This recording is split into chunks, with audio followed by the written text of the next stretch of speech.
Suid-Afrika het van die ongelooflikste tuine en ons plante en blomme word in tuine reg oor die wêreld gebruik.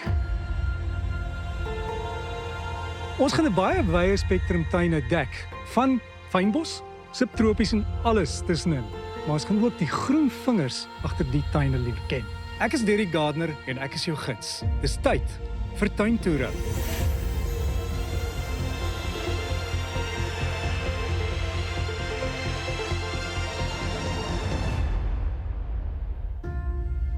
Vandag verken ons die intieme tuin van een van Suid-Afrika se bekendste tuingesigte, Tanya Visser. Welkom by die potskuur.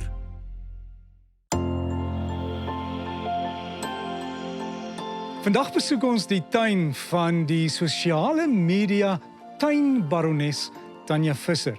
Dis in Assegaai en KZN en staan bekend as die Potting Shed. Dis 'n familietuin, maar hy is vol verrassings.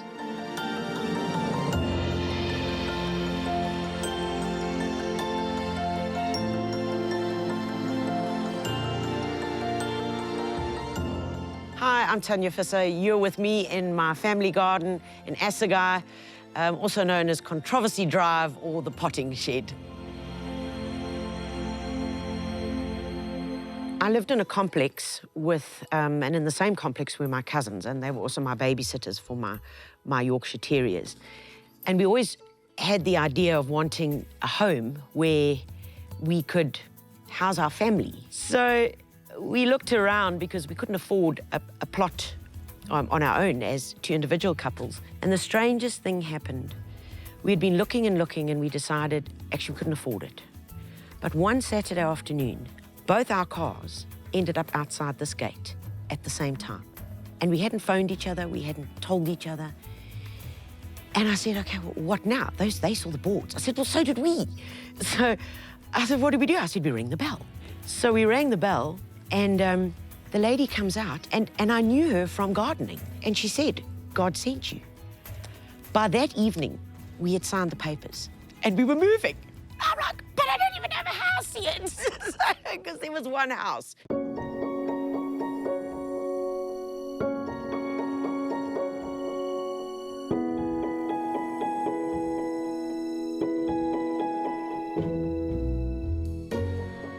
There was one house on the property. It was a double story, and I didn't like it. And I'd been inspired by an article I read in a magazine, and it was the owner's was Neville Trickett. And Neville Trickett was a trailblazer in his day of design, creative thoughts, and he is just wacky, hey? Cuckoo, luku, so out there. And he built a house out of red brick, and he made it look like a shed. And I said, well, that's it. I want a potting shed. I just want a shed. I don't want to have to paint it. I want it to be as simple as possible. And so we built a potting shed. Tanya, hier is jou privaat spasie. Dis jou wegkruipplek. Dis amper jou planttempel. Jy kan dit so beskryf. Dis amper soos ek sê vir Isolde, as ek hier deurstap, the world disappears. The rest of the world, the noise, the madness. She burns incense next door and plays classical music, and it wafts through. And it's a sacred place of beautiful plants that take everything else away. And sometimes you have to get away from stuff. We all have to. We all have to. I don't know what other people escape with, but it would be really good if they escaped into gardening.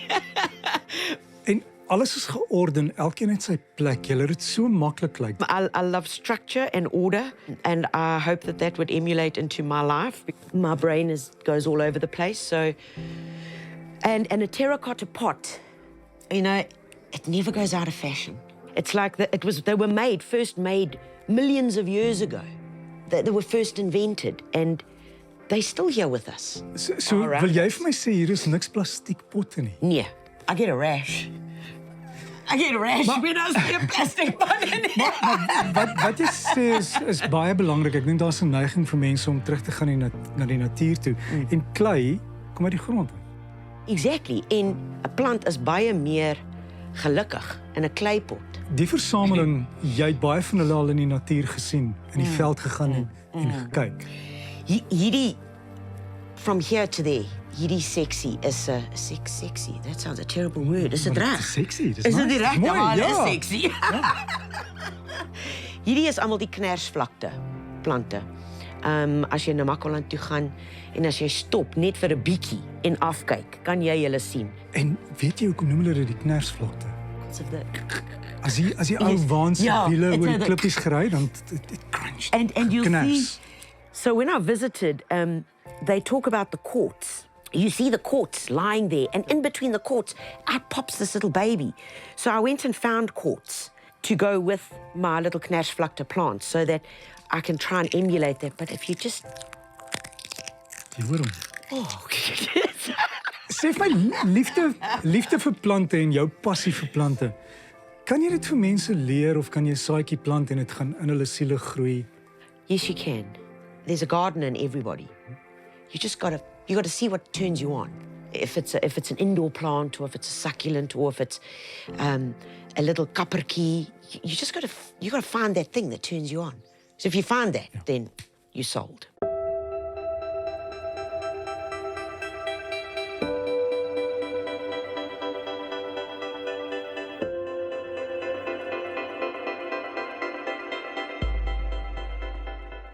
So the first garden that I started working whilst we were building this house was obviously the garden around the double story, and it was very wild and indigenous with just a bush here and a bush there. And not that I'm against indigenous, and this I'm often known as the rose hater, but as long as there's structure, and I believe firmly in structure, anything can be beautiful and you can have diversity. So that's when I started changing it. Shortly after that, my cousins decided to go and find the rest of the world, and they went off to Indonesia and Australia and whatever. So I bought them out, and they moved on. So my brother then moved in. Well, talk about a change. My brother, like my dad, loved roses, and he just went mad on roses. So we developed that garden. We created the staircase, we created the garden beds, fixed the lawn, made the paving, put in the extra bits, and cleared a lot of the thick trees so that the roses could grow. Jy het 'n liefde vir rose. Moenie sport nie, so sê hulle in Afrikaans. Maar wat is die probleem? Rose is dan so mooi. Rose is baie mooi. As ek in Gauteng gebly het, sou meeste van my tuin rose wees. Maar hier bly ons kry baie reën. We open the front door and the mist rolls on the front door and goes out the back door.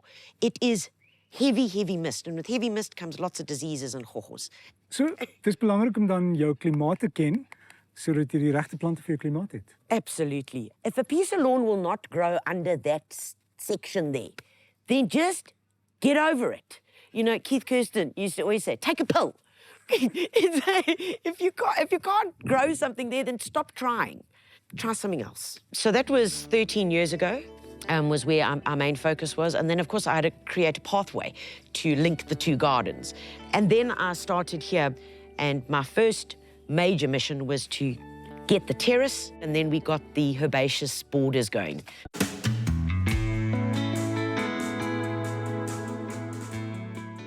Ek hoor jy is mal oor jou graspad. It's the ongoing battle. I love this grass. But you know, we've got the neighbours' dogs and part of the community. We've got our kids that run around, but I'm obsessed with it. So you're winning. Sometimes. Hy moet groen wees, hy moet mooi wees. Die lyne moet reguit wees, and then I'm happy. Wanneer ons kyk na die struktuur van die tuin wat jy hier gemaak het, jy het die grasperk geraam met stene. Ja. En jy het die tuintjie geraam met die vallei en die berge. Ja. Is dit aspres gedoen? Aspres. You know, there's the garden. Yes. That view. That's the borrowed landscape. And we talk about it, but that is the garden. And this is my play place.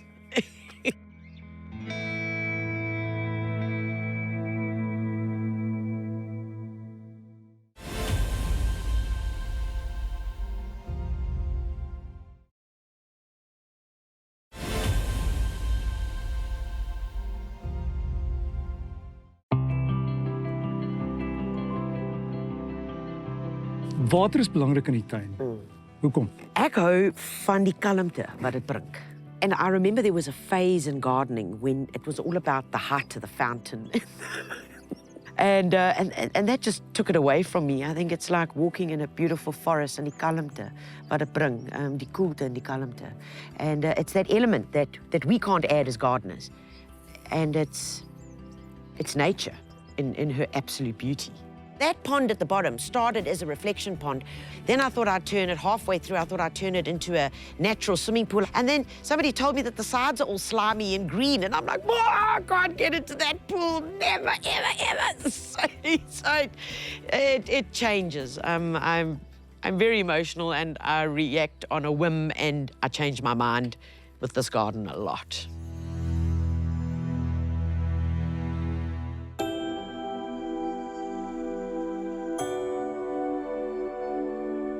A very dear friend of ours who helped me through my divorce, who was like a son to me. I built that for him, and he passed away 2.5 months ago. He took his life, and that cottage was actually built for him. It's called Jonathan's Cottage, and that garden is made entirely out of stickies. So we put the garden together literally on a weekend out of stickies from the Tyne. Meg's his oldest daughter. She now lives in the cottage, and the legacy of that garden and what it was meant for will continue. Yeah.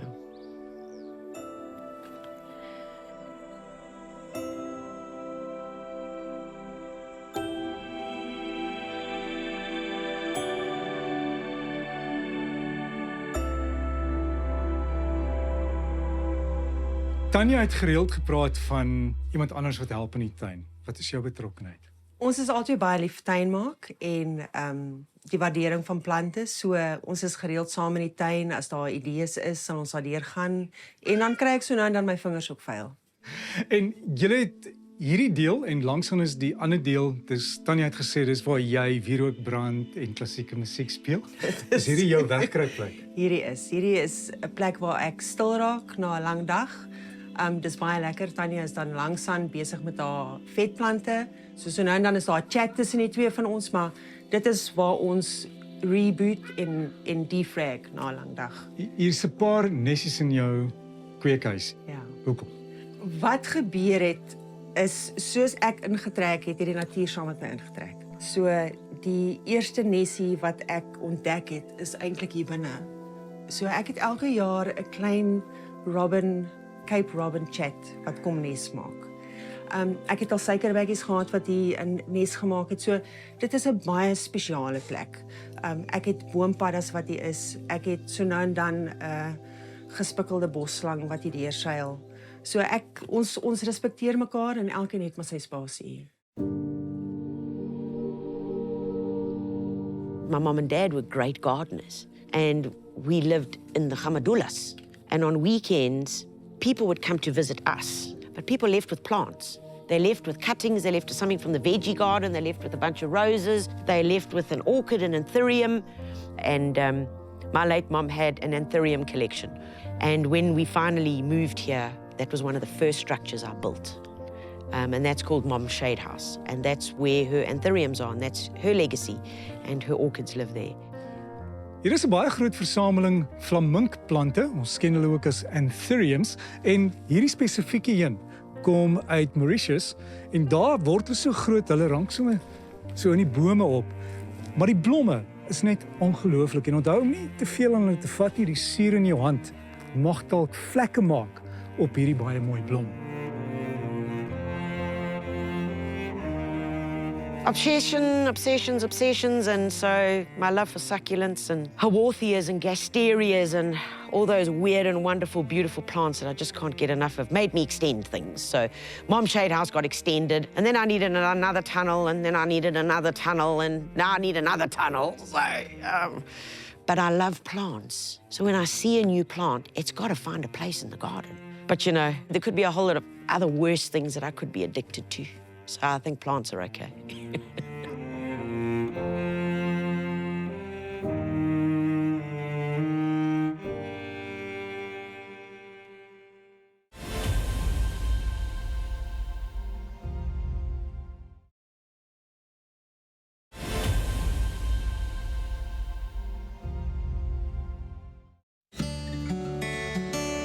Die groentetuin was aanvanklik in 'n ander deel van die eiendom. Hulle het hom hiernatoe geskuif. Hulle het beddings gebou met plante en toe op grondvlak die groente geplant. Dit was te laag. Dit was nie genoeg son nie en moeilik om bossies uit te haal.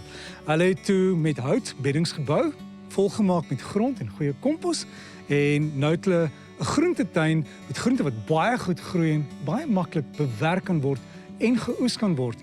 Hier is ook suurlemoenbome en 4 koffiebome. Want Tanya se ouers het hulle eie koffiebone gekry van hulle eie koffiebome.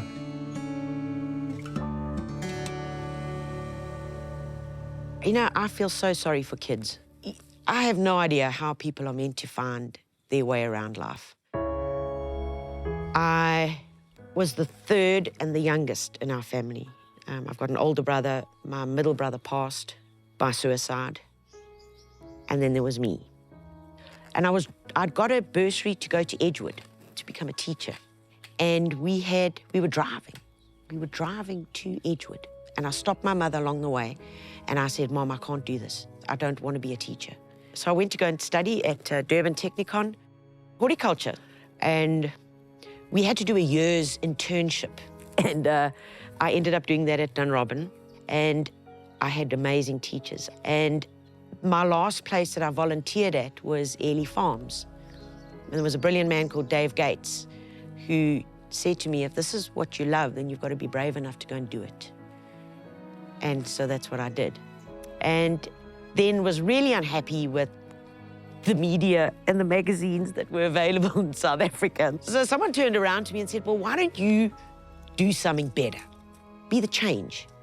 And that's how The Gardener started. And Anna Celia and Wendy Moulton are key behind the creations of The Gardener and Tuintoere magazines to inspire and to make gardening easy, attainable and reachable. I think is most important. Hier is 'n ongewone plant. Wat is dit? A lot of people will call it a weed. This plant we found at one of the open gardens. There was this plant growing in this lady's rose garden. She found this plant in the hills of Kokstad. And even Elsa Pooley doesn't know the species. So what will it be called It will be if you get your called way? Helichrysum Jen, after my late mom. That's what it'll be called.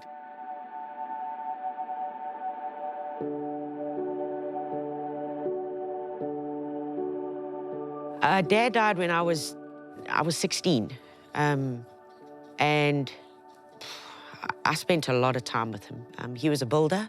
He was a stonemason by trade. So I learned a lot from him there. And I think I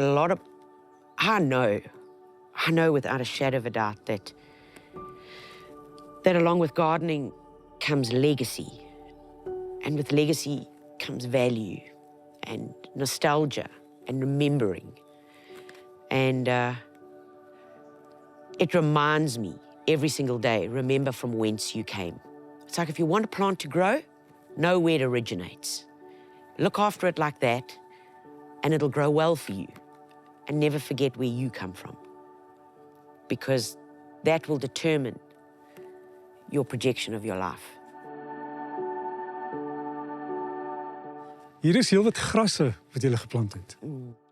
Ek wou altyd 'n grasstuin hê, 'n plek waar ek kan speel wat nie so formeel is. I think for my own soul and to maybe practice a little bit of letting go. Die wil jy. The grass garden, I love it. I love it because it's soft, it's flowy, it's gentle, it changes, and I get to plant a lot of indigenous bulbs in there, which just pop up and surprise you because I forget where I plant them. And they just pop up and, oh, look at that. Oh, I must have planted that. So, En hier waar die gras was, ek sien jy het 'n terras gebou met steen. I have a love of rocks. I do pick them up on the side of the road if I do see one that's really gorgeous. And my father was a stonemason originally. So I wanted brick and I wanted rock in the garden because I wanted him in the garden. He never got to see the house or anything really. So do you think with your dad's talent as a stonemason that somewhere in your genetics it sort of got hooked. It has to be. It has to be. We can't run away from that. No.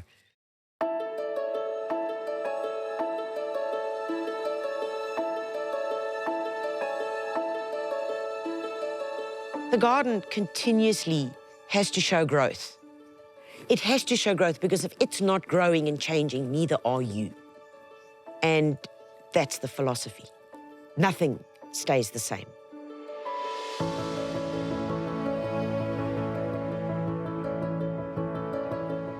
I love this garden. It's my go-to. It's my sanity. And I know we live in this bubble and we protect ourselves from a lot. But I also choose to do that. I choose to stay protected, away from all that bad stuff.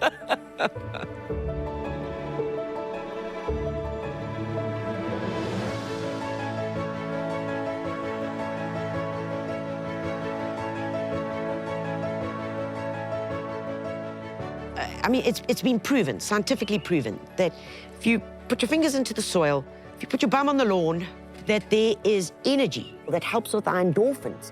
And the mental health aspect couldn't be more pertinent and more important in our current times and lives that we lead. With the stress, with economic strains on families, gardening can literally be your saving grace.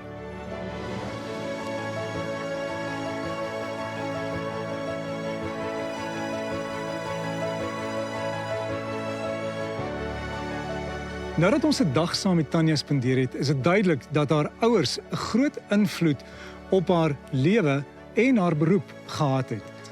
En wanneer 'n mens deur die tuin stap, is hierdie nie net 'n fotoalbum nie. Ek dink dis meer 'n tuin van herinneringe. En veral vir Tanya, wanneer sy deurloop, is daar 'n bietjie van haar ma en haar pa.